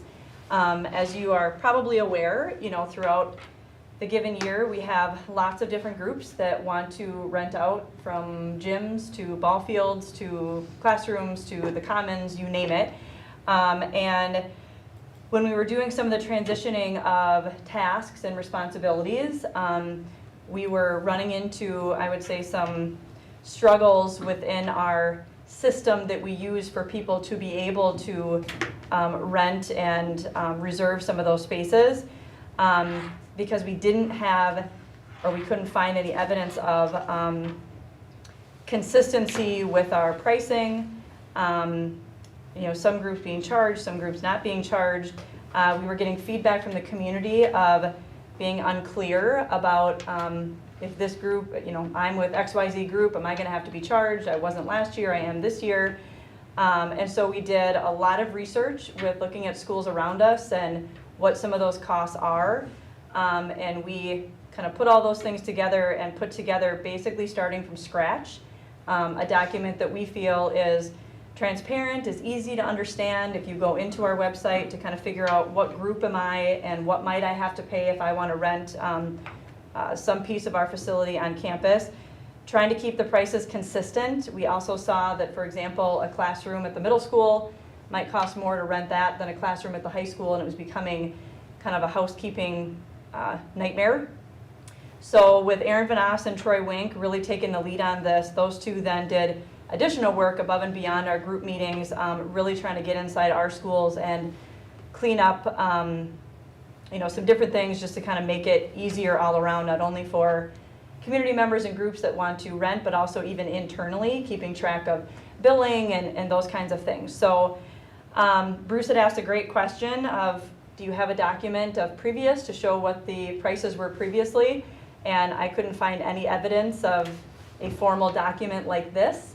I think there were certainly things happening, but in terms of like something like this, frankly, we just started over. And as I said, after looking at lots of districts and trying to put some things in place that we felt made sense to us based off of our facilities and frankly our capacity internally to be able to navigate this with some of the reductions and things like that. This is what we came up with that we felt like made sense and what we would like to be able to use moving forward. We have communicated to a couple groups already this year, and they've been very patient. As we've said, like, we want to get this through the school board, and once that happens, then some billing and things will happen for some groups that have already used our facilities, and they've been great. But just moving forward, we'd like something a little bit more consistent. So I realize this is the first time that you're seeing this. If you're not comfortable taking action tonight, no problem. I put discussion/action in the event that we potentially could get this passed tonight for approval. But if not, we can certainly wait 2 more weeks too if you'd like a little more time to kind of digest or ask any further questions. So, Shannon, I have a question Yes. about Group 2. My experience in the past has been that certified nonprofit and or youth organizations that were Somerset-based, for example, Girl Scouts, stuff like that, they were able at one time to use district facilities for meetings free of charge. Mhm. But that won't be the case anymore. So I would say that isn't consistent with the research we did with other schools. And that kind of goes back to just some of the inconsistency that we saw before, that some years they were, some groups were, some weren't. So we kind of wanted to just start fresh with delineating the groups so it was fairly clear. And, you know, there's also at times, I would say, some additional whether it's cleanup, some other things that end up being kind of incurred even when some of those groups, you know, they've been fantastic, but I'm just speaking in general, not about the Girl Scouts, but that we felt like this was at least a fair place to start with those groups. So I would say, long story short, what you've said is accurate based off of what we have here. Have you heard back from any of those groups about how this is a hardship for them? No. Mm-mm. And actually, many of these prices are actually lower than what we found in our schools. You know, again, it was hard for me to put a lot of rhyme to reason in terms of what some of the prices were, but again, we were trying to go consistent, reasonable, something that wouldn't break the bank. Yeah, I mean, it says this is less than some of the feedback we had before for renting in some cases. This would put us less. Than the other districts? Well, no, like Yeah, what what- we've rented places, or rented here previously. Yeah, a long time ago when I was still teaching, the Girl Scouts were frequent visitors to the middle school Burgundy Room, and they Oh, sure. didn't have to pay at that time, but that was, you know, several years ago. Yeah. Well, I didn't initially scroll down enough, but I'm seeing, I'm like the custodian and that event prep. I mean, I Yeah. think looking at that makes sense, because when we're using, you know, people that are employed with Somerset to Mhm. do cleanup or preparation for other groups, that makes sense, and I think it's good to have it, you know, clearly laid out. What other schools did you look at to compare it to? Oh, geez. I mean, just like Any in our conference that we close could by. find, Hudson or Richmond. And compared to those, were Yeah. those lower? Mhm. Perfect. And of course, they all look a little bit different. Like, we don't have the same number of facilities that Hudson has, for example. So we were looking at how do they delineate the groups and then looking at specific fees, Yeah. trying to make it a little bit consistent. So. Looks like it's laid out well. Well, Erin and Troy certainly did a fabulous job of putting together a document that is easy to Mhm. understand and consistent and clear. Looks great. Yep, they worked for a lot of hours on this, so. Mhm. So are you requesting that we would approve it tonight, so then it can go out to the groups that are awaiting kind of some feedback? as Yeah, well I as would next say steps? my home run would be, we could make a motion for approval, but also if we had to wait 2 more weeks, if we needed more time, we definitely live with that too, but if there were no big concerns, the sooner we could get it going, kind of the better, but. Anybody have feedback on that? It's pretty easy to understand, and I don't have any major concerns. Make a motion to approve, item 9B, Somerset School District Facility Fee Schedule. Is there a second? Second. Further discussion? All in favor? Aye. Any opposed? Motion carries. Okay, so my next topic, I don't have anything linked, I don't have any paperwork. This is really just trying to kind of feel out through a discussion with the board, kind of your feeling on looking at or thinking about potentially bringing back some course fees for students at the high school. So I've been having multiple conversations with specifically our CTE team at the high school, and not about student fees, but about already some struggles that they are facing with our budgets that we cut as a result of last spring, and concerns they have basically from kind of now through the end of the year of being able to maintain and do many of the projects that they do every year with these courses because their budgets are lower. The price of materials, as you can imagine, does nothing but go up.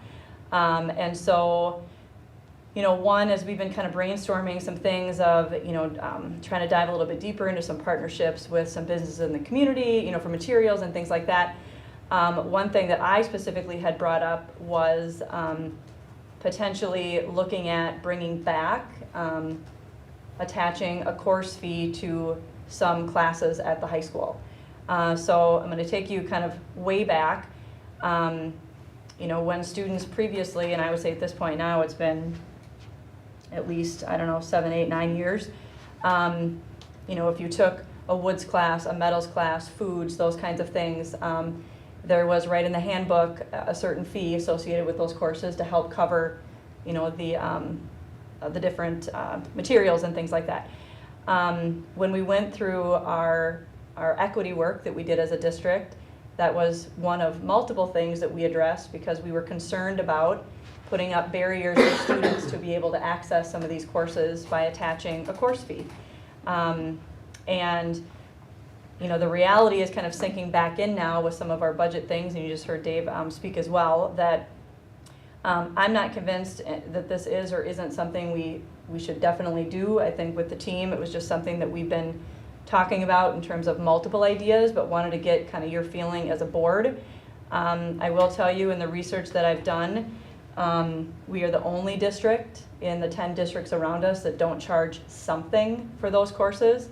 There's some schools that just have a flat $10 fee for any classes within that area, whether it's art, again, you know, foods 1, foods 2, metals, woods, any of those kinds of things. Others have students pay per project. So you may pay $10, you might pay $60, depending on different projects that you might be doing in those courses. So the one constant is that we are the only district that doesn't charge.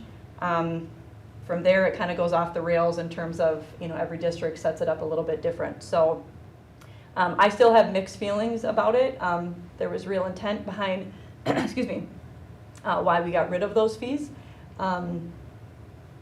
But I know that, you know, teachers are starting to feel frustrated of not being able to potentially execute some of the projects and things that that they want to do and that we know kids want to do when we're running into already some budget concerns. So I'm not asking for action. I just would really like to get kind of your initial kind of off the cuff, here's my thought as a board member. And then my plan is to take it back to the team and have some additional discussion based off of kind of your initial discussion tonight. Many districts have then a fund for kids that then can't, Yeah. that really want to take a class but can't necessarily afford it. Yep, so all of them had, you know, somewhere, you know, in their course handbook or whatever that looked like of if you're a student that can't afford this fee, here's the process you go through to ensure that yes, you can still take the class, but you know, so we have angel funds and things like that that we certainly would look at tapping into if that was the case.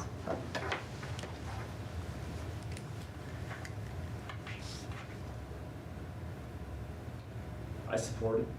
That was my exact question I was gonna ask is there an angel fund of some sort that would be in place? So as long as that's addressed and that there's an option, so, and a vetting process, you know, so that people don't take advantage of it, but that no one's left without the option to take a class.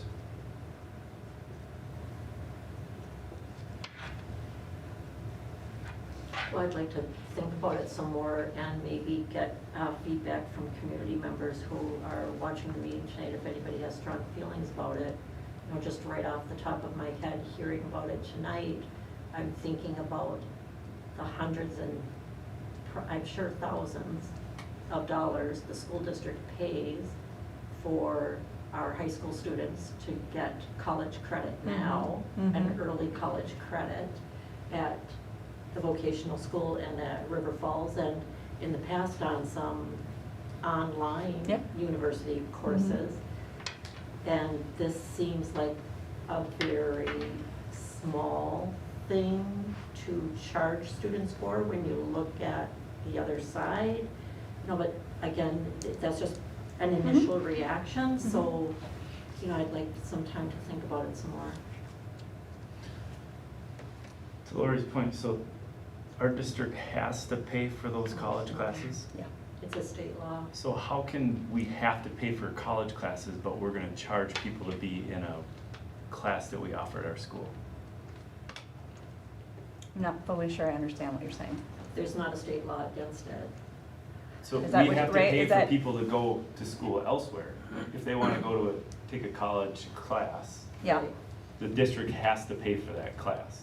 right? But we, as a district, could charge students to take classes in our own school. Isn't that what you're proposing?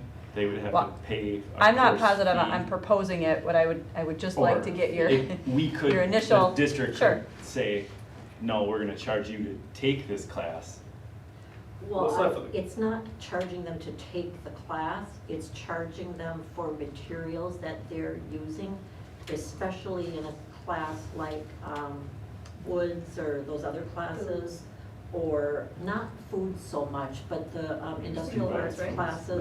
Yeah. Yeah, I know Shannon said that, but I'm thinking about Yeah. the classes where they end up with a project, an item Yeah. that belongs to them. You know, I think I remember when my kids were in school, Yeah, I that could buy they a had to shelf or pay something for the some material of, to build a yeah, shelf. because you Yeah. took that home with you. Yeah. Yeah. Well, and the same with food, you're consuming the food. They make the food, they get to have it, it's not the kids. I see the things behind it, and I remember growing up, but the country, Yeah, I remember like, having to pay for yeah. it, but it just, I was already asking the question, why are we paying all this money when we just cut a ton of money, $100,000 to pay for students to go to school? We're required by law Separate. to do so. But yeah, I guess and now we're gonna charge our students Not to take build. the course. I know, but to build something in the class, I mean, that just, Yeah. it just bothers me. I don't have, pay for your $30 shelf or whatever, I mean. This is a discussion you need to have with this. Which one? Yeah. But I mean, I would wonder what we're building in there too, you know, what thing they're making and what we're providing, like, is it, you know, some of those things they're building, you know, there's hundreds of dollars in material in those, and is the school paying for those? Maybe I would hope not, but for some of these things that, you know, we have a limit of, you know, if each student's doing a shelf for $30 Yeah. compared to, you know, I know we're building some cool hunting blinds, but I mean, I could see that material and that would be, could be hundreds, you know, to build something like that, that could be why, you know, if you're doing that, maybe, yeah, so I guess I don't know, I'd have to get more info, maybe Shane, Yeah. what we're, I mean, how much these Different per options and what student, would you actually know. generate. Yeah. No, I think this is great, because this is exactly what I'm looking for out of this conversation, to bring some things back to the team. And you know, I think just, you know, in general, the concern is budgets going down, which obviously we've talked about for months, prices of everything going up, and then you know, the fundamental purpose of some of those courses being compromised. Right, there's a 50,000 foot, you know, in it, which I understand, so, but I think, yeah, bringing back some of those questions and getting some more info, great, I think this is, any other thoughts that anyone has that I can kind of bring back? This has already been helpful, but. Okay? You mentioned at the very beginning, like donations with different things. Yeah, like so that. we've Any talked to you revenue about- That's been explored at all? Yeah, we've got, you know, lots of very successful businesses in town with, you know, construction and things like that, and trying to tap into some of those partnerships as well of, I am not a construction expert, but if there's leftover material or, you know, things like that, what are, Bruce is shaking his head no. It's gotta go in the dumpster. We're trying to just make sure we're looking at every possible option, so. Okay. The last thing I had, so similar to letter A with the state budget implications, so there was a request a few meetings ago to bring some information forward about bus route parameters. So Michelle Mahler did a great job and kind of typed up, and I attached this to the agenda. Again, kind of a 50,000 foot view of how our transportation works, looking at how many routes we have right now, a little bit of historical perspective, some things that come into play with state statute in terms of students living, you know, a certain amount of mileage away, and what does that look like for busing. I'm happy to dive into any of this. I wasn't super positive which piece of this is most helpful or what anybody wanted to dive into a little bit farther. I thought this was at least a good start, and if there's something else that someone's looking for that's not on here, I can definitely connect with Michelle to get some more information. But we sat down and went through, and I felt like at least what I heard, Lori, from you, that this was at least headed the direction of kind of what you were looking for. Yeah, and I thought the map was particularly helpful. Okay. So when you, up at the top here of this transportation procedure document. Yep. It says regular routes and stops may be grouped to allow for more efficient routes, and students JK through 4th grade may be required to walk up to 0.25 miles. Is there any, are parts of the part B in the map? There was part A, and those kids, 4th grade and under, were picked up. But then there was part B, where all kids, kindergarten through, well, JK through 12th grade had to walk. But there must be some parts of that part B area that's more than 0.25 miles. Are there or not? I don't know. I can follow up and send an email. I'm not sure. I just don't want to tell you the wrong thing. And I was just wondering if if they're only required to walk up to 0.25 miles for a bus stop, and you said something about the state laws, where, was that part of a state law about the 0.25 miles? So, well, if you look up at the top, right? I'm just gonna find here the students. Oh, where it links the state statute? Yeah, the more than 2 miles. I'm not sure. I'm an area that I don't know a ton about, but I know Michelle does, so I can certainly. And I'm wondering too, if maybe if it's helpful, do you want to shoot an email to me and Michelle? Sure. That might be the quickest way to kind of get the information you're looking for. Whose primary residence is within the school district boundaries and more. So the state law is that they'd have to be more than 2 miles from the school. Am I reading that correctly? Looks like it. That's how I read it. So really, we don't have, the 0.25 mile limit is when you're already over 2 miles outside the district. Must be. So then, area B is well within that range. Where do you sit in math? I know, I'm not seeing them. I went to the she said something about the transportation page. Oh, it's not linked here. And No, there's it's- you have to tons of click on the link. other Got it, okay. stuff Yep. there.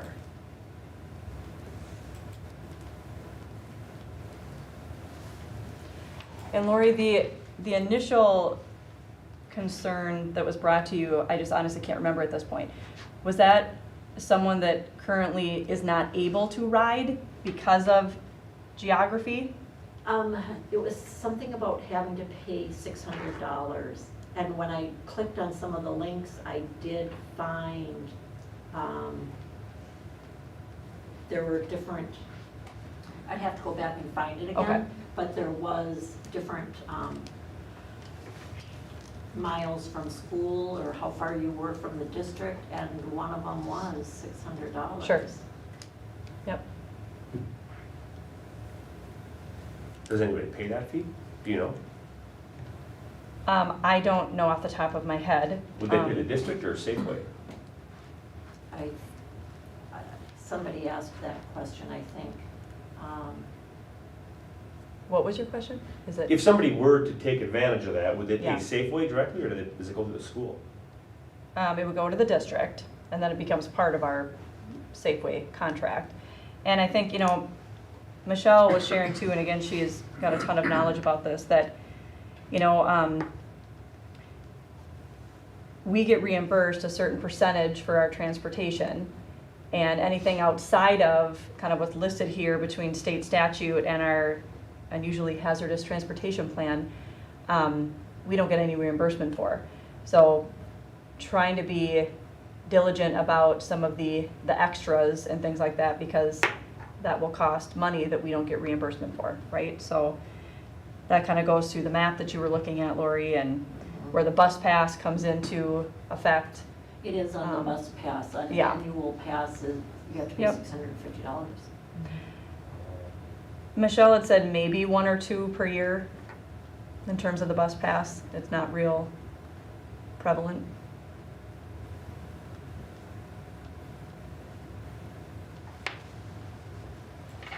It's just been so long since we've talked about that, and as you said, many years ago, we redid this, and, Mhm.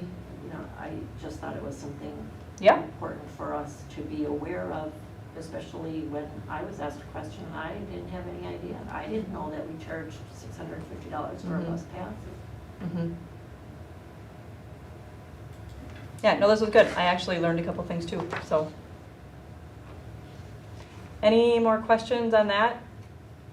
And Lori, if you have some follow-up, just shoot Michelle and I an email, and Okay, I think I won't pretend like I can answer it. She'll be able to answer your questions, I but. think as we discussed it, it was covered. Okay. Perfect. I think that's all I had. Okay, then moving forward with our policy review, there was a couple that came back up with the selection of instructional materials and the food services, and there's been a couple, I know Ian had forwarded something. Is there further questions or more discussion regarding those? The instructional one you wanted to make sure you were good with. Again, I think it was the wording initially, but the clarification basically was good. I got no clarification.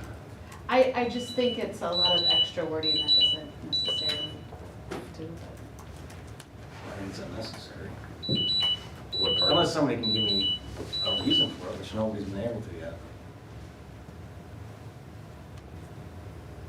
What part? so, The added language in the green, if you look at it versus the existing policy, is a bunch of, let's see. so Ian You had. guys weren't in on the email. I had asked Chris from Neola kind of what my thoughts were on it and why the change was there, and he couldn't really get an answer. He agreed he was going to try and get an answer, get back to me, but I haven't heard anything yet. So all the screen is added new information, new language. Yep. And he can't speak to it. Well, just as to why. Well, and that was just more my initial concern, because I'm like, I think that that's, you know, part of sometimes where we do get questions Yeah. from parents as far as relating to curriculum and how that is, so I just wanna more so, it was just confusing to me, like, why was it there? I think you're right, and I think it still is.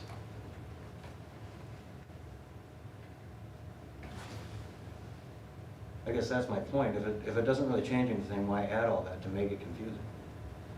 Yeah. But That's my Ian, thought. you're not saying that everything in green in policy 2521 is, I mean, in your email, you said it was just a couple sentences that were different from the current policy.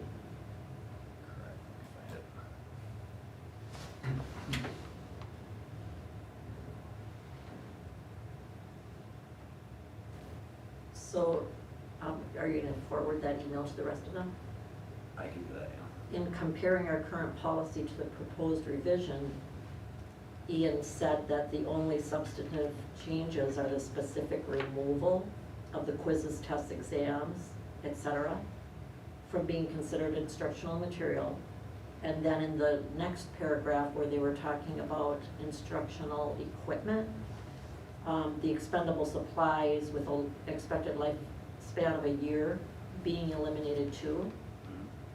And then, so those were the two things that Ian said were the only difference in our current policy to our revised policy.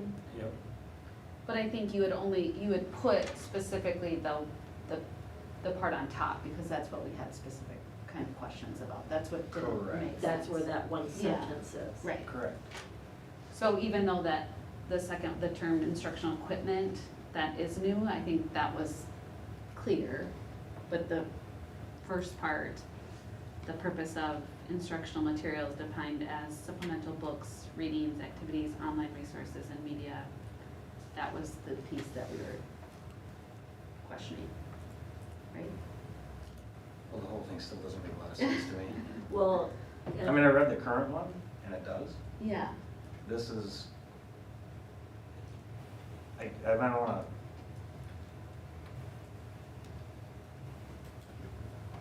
I don't wanna speculate what's trying to take place here, because I don't get it. What is the policy trying to change? And if it's not trying to change anything, Then why are we adding Why are it? we adding? That's my question. Do you have the current policy? It's in our active policies on the district. So we have it handy? Yeah, I've got it up on my computer. I don't have it printed. It's linked in the board docs. Do you wanna table it for Are one we more okay meeting doing and that? So till we hear we back haven't from heard anything As from long Chris? as it appears on every agenda, We'll just keep we're fine. putting it on the next one. Are we okay with that? And then we can have time to possibly get a response from Chris, and then time for us as board members to pull up both. I can forward the emails and stuff to board members that haven't seen it yet. I just don't know how far you take that. Don't really want to email the entire board. Right. Well, I think You maybe. gotta do it separately? Well, no, I think Or- now that we've discussed it in a meeting, so it's public record. Okay. And these are policies that are available to all of us anyway, because we all have access to the drafts and we all have access to the active policies. Corey, if you don't yet, though, that's something that we need to make sure that you get. Yeah, we got on board docs earlier. You Yep. said we were able to. Yep.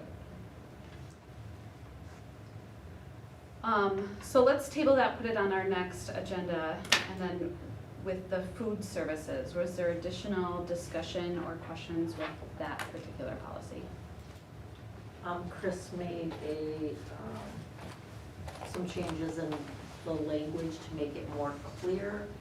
We decided not, Shannon reached out to Deb Reveley and Michelle, who deal with food service, and they recommended not putting any specific numbers in that paragraph.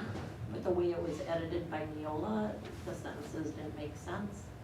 So Chris fixed it for us, and that is what is attached now.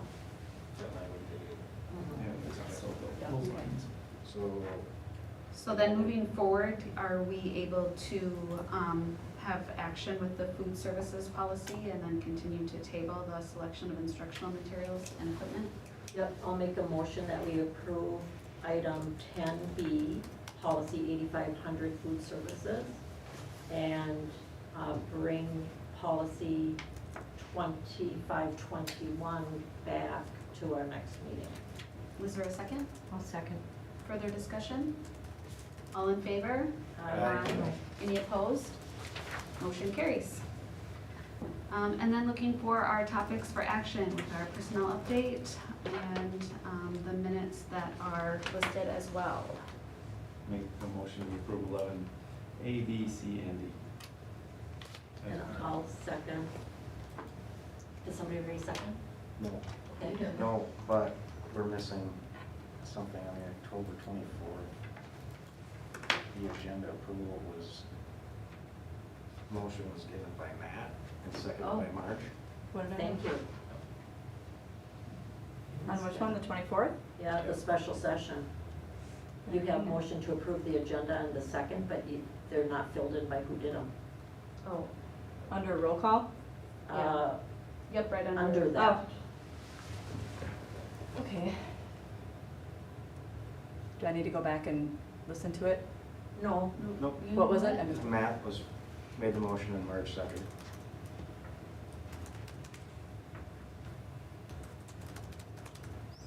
So are we, any further discussion with that? Thank you for that. That's in. Okay, all in favor? Aye. Any opposed? Motion carries. Yeah. District celebrations. Ian, would you like to start?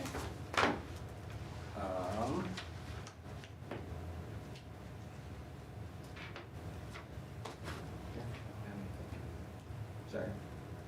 I don't think I have anything either. Just lots of kind of hardships for athletics, but congrats on ending their season as well, for soccer making it to state, and football, cheerleading, and thanks to our principals for presenting that test information tonight. Yeah, no, just thanks for coming in. Marge? Nothing. Corey? Nothing for me. Okay. Lori? Somerset Memorial Scholarship applications are open, and they are due February 1st. Last year, the Somerset Memorial Scholarship Fund awarded more than 50 scholarships, totaling tens of thousands of dollars. So I encourage all seniors to complete those scholarship applications. And tickets to our high school drama Clue are available online now. Every year I'm so impressed with the talent of our students, and I am looking forward to the day we can see them perform in our new auditorium. Okay. Is there a motion to move into closed session of the board pursuant of Wisconsin Statute 1985-1C for considering employment, promotion, compensation, or performance evaluation data of any public employee over which the governmental body has jurisdiction or exercises responsibility? I'll make that motion. Is there a second? I'll second. Any discussion? All in favor? Aye. Any opposed? Motion carries. We will now be moving into closed session.